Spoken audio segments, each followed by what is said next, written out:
성탄절에 주시는 하나님 말씀입니다. 신약 성경 요한복음 1장 14절입니다.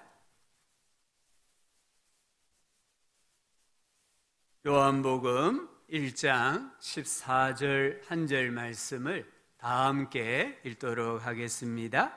말씀이 육신이 되어 우리 가운데 거하심에 우리가 그의 영광을 보니 아버지의 독생자의 영광이요 은혜와 진리가 충만하더라. 아멘.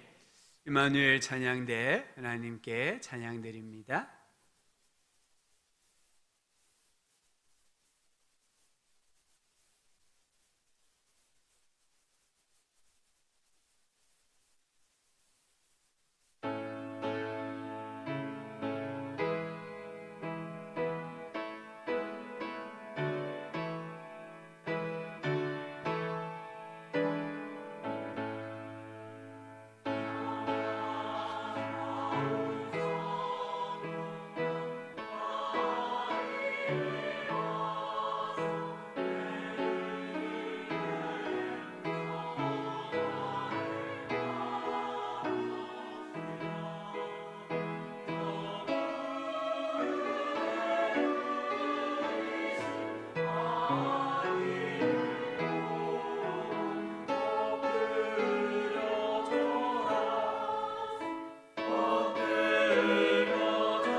할렐루야. 오늘 성탄절 예배를 드리면서요, 참 감회가 새롭습니다. 작년 성탄절은 영상 예배로 드렸거든요. 우리 20명 미만만 예배당에 오시고 나머지 우리 성도님들은 다 영상으로 예배를 드렸는데, 오늘은 이렇게 1부와 2부로 나누어서 성탄절 예배를 드리게 되어 참 감사하고 또 감회가 새롭습니다. 우리 앞뒤자로 한번 인사합시다. 성탄의 주님이 함께 하시기를 소망합니다. 아멘. 한 번 더 인사하실까요? 성탄의 은혜가 충만하기를 소망합니다. 아멘. 성탄절 또는 크리스마스, 예수님의 탄생을 기념하는 기념일입니다. 우리 소방교회에서는 오늘 12월 25일로 지키고요, 동방교회들 중에 일부 교회는 성탄절이 1월 7일로 지킵니다. 이건 다른 원력을 사용하기 때문이에요. 성탄은 하나님께서 인류에게 주신 최고의 선물입니다. 우리 모두가 기뻐하고 감사하고 하나님을 찬양하는 한 날로 지내야 합니다. 이 성탄일은 오늘 말씀해 보니까 말씀이 육신이 되어 이 세상에 오신 날이다라고 합니다. 말씀은 헬라어로 로고스입니다. 원래 이 로고스라는 헬라어는 철학 용어입니다. 근데 요한은 예수님을 가리키는 말로 사용합니다. 요한복음 1장 1절에 태초에 말씀이 계시니라, 이 말씀이 하나님과 함께 계셨으니 이 말씀이 곧 하나님이시니라. 말씀이 육신이 되어, 이 말씀은 하나님이 육신이 되어, 이런 의미가 됩니다. 육신은 사람이라는 뜻이잖아요. 근데 왜 요한이 말씀이 사람이 되어 이렇게 기록하지 않고 말씀이 육신이 되어 이렇게 기록을 했을까요? 육신은 우리의 이 살, 몸 또는 혈육을 가진 인간성, 이런 뜻을 가지고 있습니다. 예수님의 인성을 나타내는 강한 표현이 육신이라는 단어예요. 헬라 사람들은 하나님이 사람이 된다, 이런 사상은 꿈에도 생각하지를 못했어요. 그래서 그들은 가현설을 주장하죠. 실제 하나님이 사람이 되신 것이 아니라 하나님이 사람인 것처럼 보이고 행동하셨다, 이렇게 주장을 합니다. 하지만 요한은 예수님께서 우리와 똑같은 혈육을 가진 인간이 되셨다라고 말씀해요. 그래서 요한복음을 읽어보면 예수님의 인성이 많이 나와요. 우리 예수님께서는 피곤하심을 느끼셨어요? 예수님은 갈증을 느끼셨어요? 예수님은 성부 하나님께 철저히 의존하셨어요.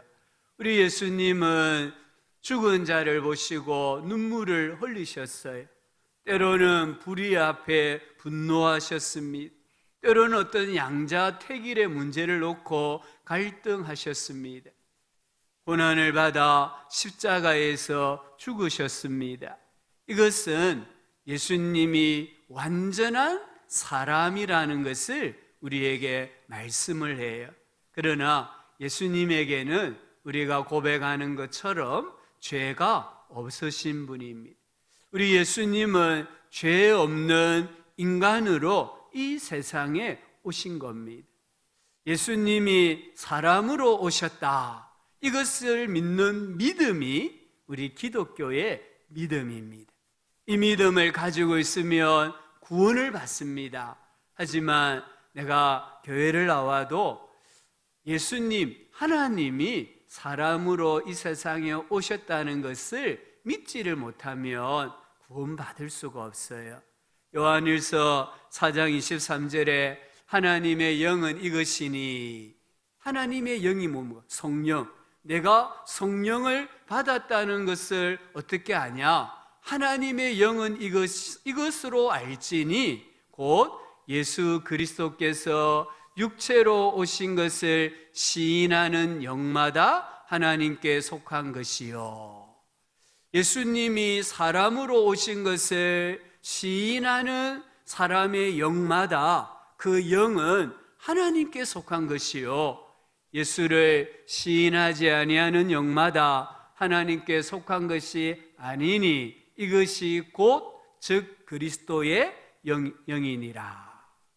오늘 우리가 이 성탄절에 예배를 드리면서 하나님이 사람으로 오셨다, 죄 없는 사람으로 오셨다라는 것을 믿을 때에 성탄의 축복, 성탄의 은혜가 내 안에 가득하게 차여진다는 것을 꼭 붙드시기를 주의 이름으로 축복합니다. 우리 예수님은 완전한 하나님이시자 동시에 완전한 사람이셨습니다. 여기서 질문이 하나 생기잖아요. 그러면 왜 예수님께서 사람의 모양으로 오셨을까? 궁금하지 않습니까? 그것은요, 인간을 구원하기 위해 오신 거예요. 우리 하나님께서 높은 보좌 하늘에 계신다고 합니다. 그러면 하나님께서 우리들에게 야, 너 구원받으려면 하늘에 올라와, 이렇게 말씀하실 수도 있잖아요. 그러면 우리 사람들이 하늘로 올라가려고 얼마나 애를 쓰고 노력을 하겠어요. 그런데 하나님께서는요, 높은 보좌를 내놓으시고 사람으로 우리 가운데 직접 찾아오셨다는 거예요. 이걸 뭐라고 말합니까? 은혜라고 하는 거예요. 하나님께서 우리를 찾아오신 것이 은혜고 기독교의 복음입니다. 성탄은 사랑의 하나님이 이 세상으로 들어오신 날이라는 거예요. 그 왜 사람으로 오셨습니까? 인도의 어느 선교사가 그곳에 스님과 함께 길을 걸어가다가 실수로 개미 집을 밟았대요. 그때 스님이 이 선교사님을 향하여서 많은 생명을 죽였다고 하면서 깜짝 놀라며 안타까워했어요. 그때 선교사가 이렇게 말했대요. 내가 밟고 싶어서 밟은 게 아니라 발가락에 눈이 없어서 실수를 한 것이니 정말 미안하오. 어떻게 하면 개미에게 사과를 할 수 있겠소? 라고 했대요. 그때 스님이 하는 말이 당신이 죽어서 개미가 되어야겠어. 개미에게 사과를 하려고 하면 개미가 되어야 개미 입장에서 사과를 할 수 있다는 말이에요. 선교사님은 그 스님의 대답을 듣는 순간 정색하고 이렇게 말했대요. 그렇습니다. 바로 그런 이유 때문에 하나님께서 사람의 모습을 하고 이 땅에 오셨습니다. 왜 말씀이 육신이 되셨습니까? 구원의 대상이 사람이기 때문이에요. 구원의 대상이 바로 우리들이기 때문에 우리 사람의 모양으로 세상에 오신 것입니다. 우리가 어린아이와 이야기할 때에는 어린아이의 언어를 써야 하듯이 하나님께서 인간을 사랑하시기에 육신이 되어 인간을 직접 찾아오셨습니다. 내가 처한 형편, 내가 속해 있는 이 현실 속에서 나를 만나 주시기 위해 나와 같은 모양으로 오신 날이 바로 오늘 성탄일입니다. 왜 예수님 사람으로 오셨습니까? 그 인간을 사랑하시기 위해 오신 겁니다. 하나님은 죄를 미워하십니다. 지금이나 과거나 미래나 하나님은 죄를 미워하십니다. 죄를 지은 사람은 그 대가를 치러야 합니다. 그 대가는 영원한 형벌로 죽음이다 라고 말씀하셨습니다. 이것은 하나님께서 정하신 공의의 법칙입니다. 그러나 하나님은 인간을 사랑하시기 때문에 우리 인간을 형벌 아래 죄 가운데 죽어가도록 내버려 두실 수가 없으신 거예요.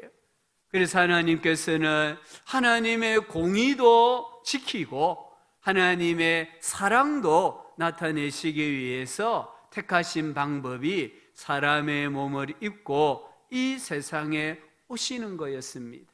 오셔서 사람의 삶을 사시고 죄의 대가로 십자가에서 죽으심으로 하나님의 사랑과 하나님의 공의를 동시에 성취하셨습니다.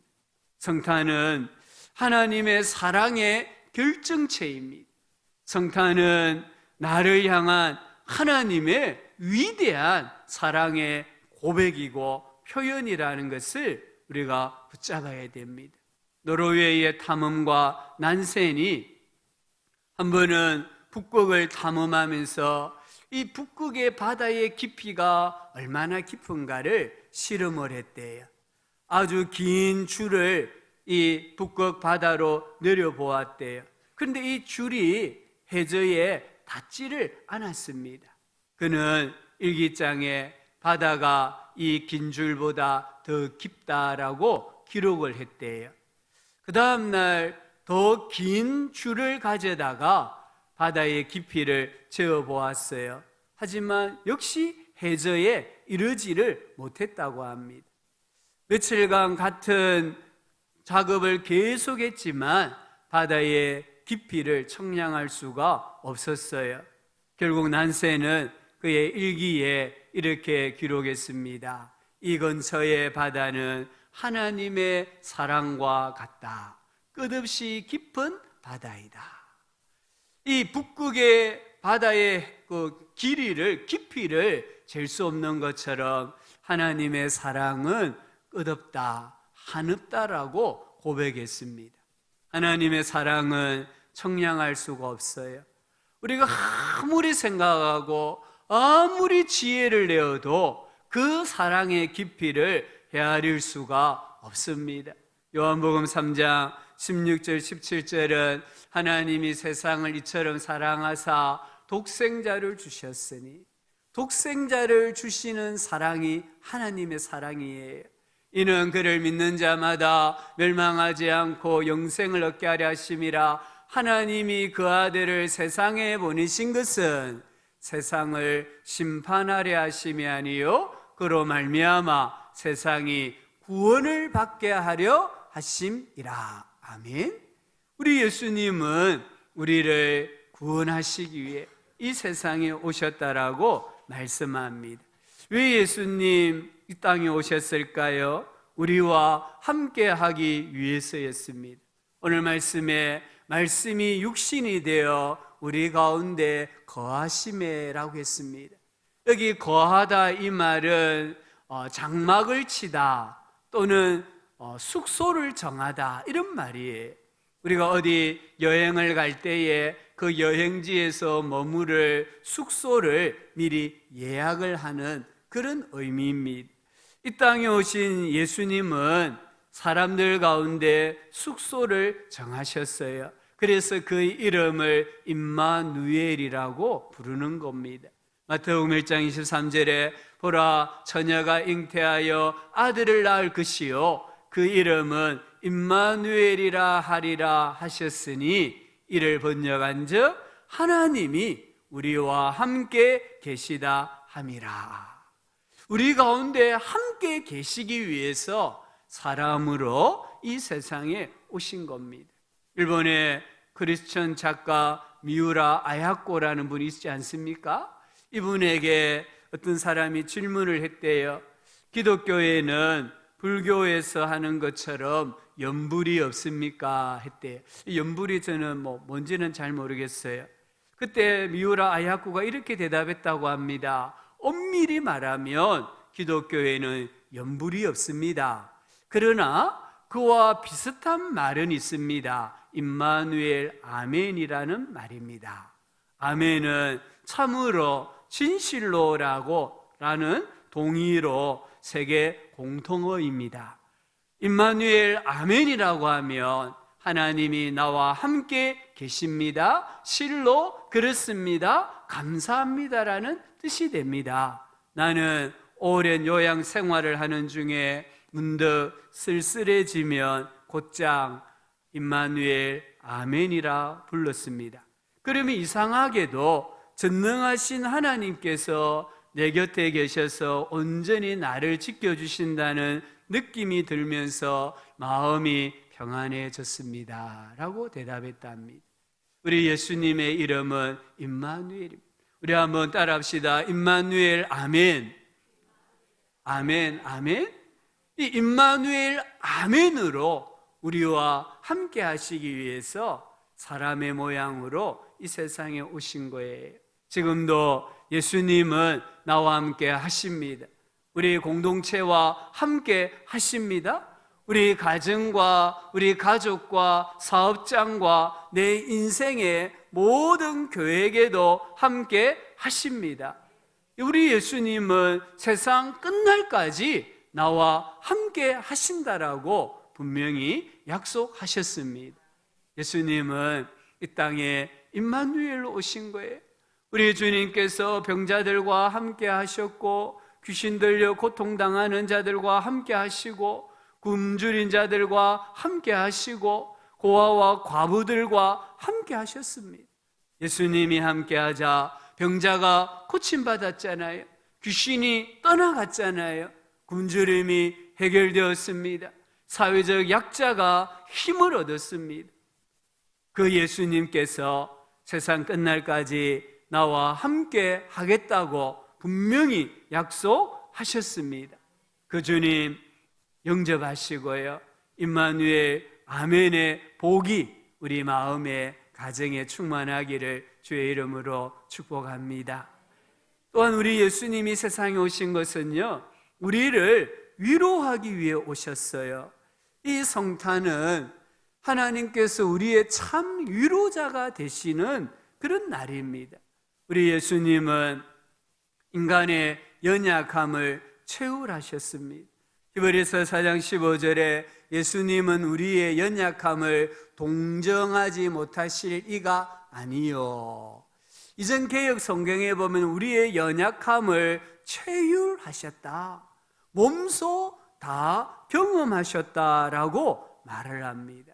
예수님은 우리가 겪는 아픔, 흘리는 눈물, 고통, 수고를 아십니다.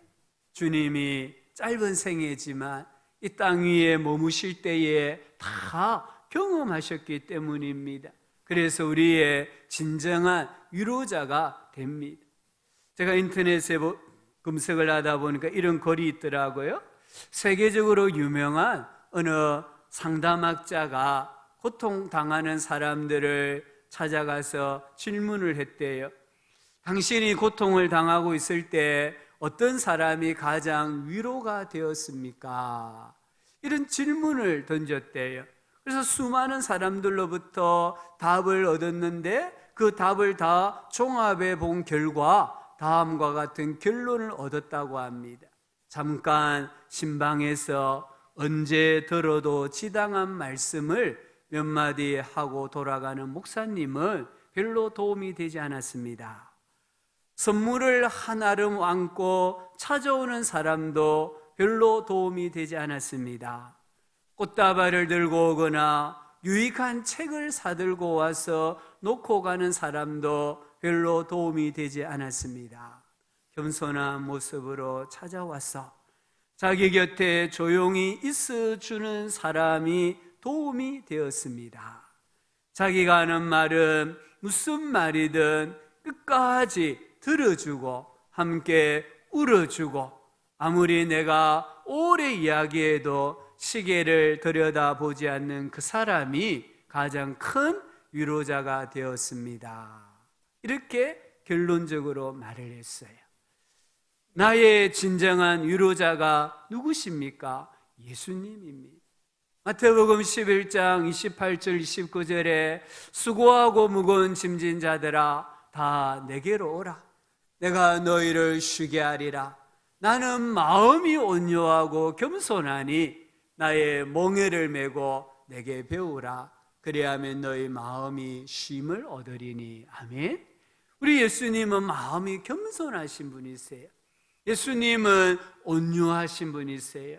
그래서 내가 아무리 예수님에게 많은 이야기를 해도, 우리 예수님 내가 어떤 말을 해도 예수님 끝까지 들어주시고요, 한 번도 시계를 들여다본다든지 핸드폰을 본다든지 그렇게 하시는 분이 아니시라는 것을 우리에게 말씀하고 있습니다.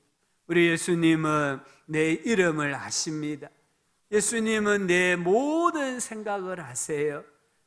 내가 흘리는 눈물의 의미도 아세요. 그 흘리는 눈물을 닦아주세요.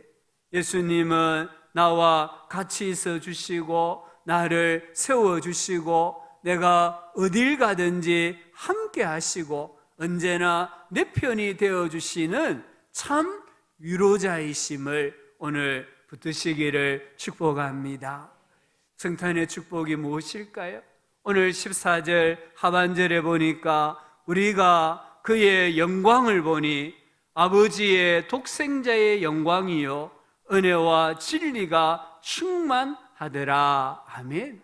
요한은요 예수님을 보았다라고 했습니다. 어떻게 보았을까요? 똑똑히 보았다는 거예요. 뚫어지게 보았다는 거예요. 요한이 예수님을 똑바로 보니까 예수님에게서 독생자의 영광을 볼 수 있었습니다. 예수님을 똑바로 보니까 예수님에게 충만한 은혜와 진리가 있다는 것을 보았어요. 요한은 예수님을 찬찬히 들여다보니까 예수님이 하나님이시라는 것을 알게 된 거예요. 이 은혜는 무엇입니까? 은혜는 구원을 말하는 것이거든요. 예수님을 똑바로 바라보니까 예수님이 구원자이시구나, 이걸 알았다는 거예요. 진리가 무엇입니까? 진리는 자유를 말하는 거예요. 우리 예수님을 똑바로 쳐다보니까 예수 안에 인생에 자유가 있다는 것을 깨달았다는 말이에요. 오늘 우리 성탄절을 맞이해서 예수님을 똑바로 쳐다보셔야 돼요. 예수님에게 몰입을 하셔야 돼요. 그러면 예수님이 하나님이시고 내가 지금 하나님을 모시고 산다는 거예요. 예수님 안에 구원이 있고 예수님 안에 참 자유가 있다는 것을 깨닫게 되고 그렇게 살아갈 때에 이 성탄이 우리에게 은혜가 되고 축복이 되고 능력이 된다는 것을 붙드시기를 바랍니다. 오늘 성탄을 맞이하면서 우리 모두에게요 임마누엘의 복이 있고 풍성한 구원의 복이 있고 참 자유의 복이 있기를 예수 그리스도의 이름으로 축원합니다.